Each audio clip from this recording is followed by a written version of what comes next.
So guys, may dinala dito ang barangay sa amin. So lahat ng bahay dito sa Taguig binigyan nito. Akala ko, pagdating ko dito kanina, is galing sa school ng anak ko at ang laman is paunan.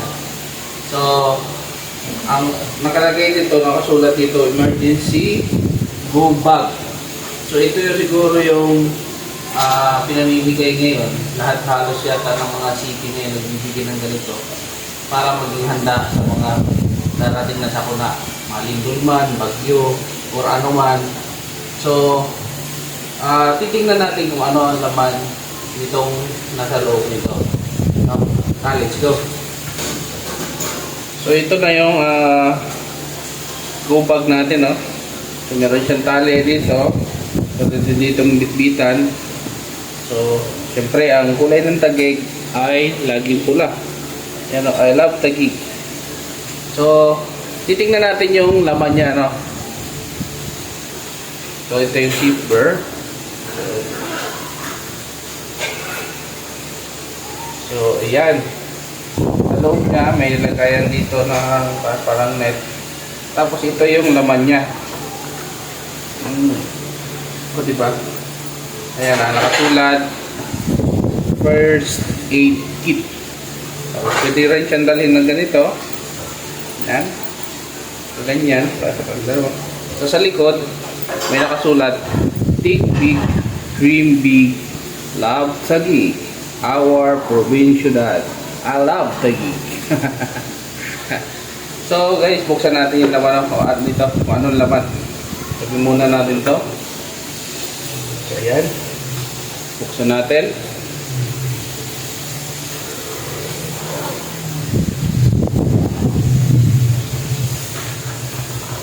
So ayan, okay. Dito may dalawang gas bandage. Ito yung gasa. Ito. Gasa. Dalawa to. Mali yung isa, walang laman. Bakit pinaglaruan na ni Atlas. Okay. Meron din dito ang tawag dito ay hydrogen peroxide, agua oxinada. Panglinis ng mga sugat-sugat, no? Then meron ding parang towel, parang yan. Damit pa. Okay. Ayan. Ito lang talaga pwede gamitin yan. Nakasama yan dito sa clip. Okay. Tapos merong ziplock. Yan, pwedeng gamitin. May gusto nyo ilagay. So ito yung emergency guide for Taguigueños. Go bag guide. So naman dito. So what is emergency bag? Yan, mga nakalagay dyan. So ayan, basahin na lang natin. Ano pa? Tapos sa loob, merong dito pantali. Bandage, no? Tapos ito, bulak. Ayan, absorbent cotton, white. Tapos meron ding gunting. Ayan, gunting. Okay.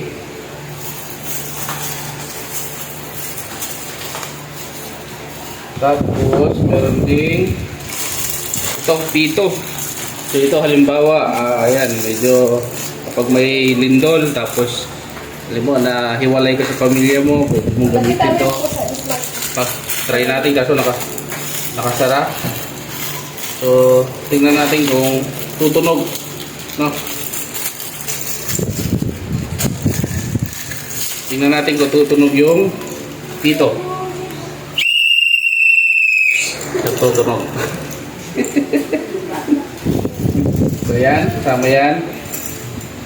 Then meron din ditong yan, face mask. K95 face mask. Ilan to? Isa, dalawa, tatlo, apat, lima. Bali limang K95 face mask. So balikin natin yun dyan. Dito sa kabilang side, meron mga gamot. So yan. And then itong band-aid. May gamot na kasama. Tapos may alcohol. May betadine. And then ito, hand squeeze flashlight. So buksan natin yung flashlight, no, kung gagana. Ito, so flashlight pa siya. Ayan. So ayan, flashlight. Tapos ano kaya ito? Ano tawag dito? Pang charge. Para mag-charge siya. Okay. Ayan. Para mag-charge. Ang galing, oh. So, hindi mo na kailangan i-charge to. Kasi ito yung pinaka-charge nyo. Ayan. So, pagka sinalagyan mo yan, tapos binalik mo. Okay, maganda. You know? Okay. Pag nalobat, ganun mo lang, tapos ganun mo lang. So, mag-charge na siya. Okay, galing. Maganda. Then meron din tayo dito plaster. Yan, plaster. So ito yung kabuuang laman ng ating emergency go bag. So babalik na natin. So ayos din. Pwede na. Kung mga kailangan natin to, dapat laging nandito to kompleto sa ating go bag. Pero sakaling huwag naman sana, meron tayong makukuha isang go bag na nandun na lahat at ito na. So, balik na natin lahat dyan. Sukuliting, kulak, then itong ziplock na plastic. Itong damit na to, hindi pa damit, parang basta, yun na yan. Then itong guide, emergency guide, no? Lagyan natin yan dyan. Itong gasa, ang galing mo na sugatan, itong lagay yan dyan. So yung isa, naglaruan na niya, tapos balikin natin. Okay, and then sarado natin. Hindi na kasya. Hindi na masara.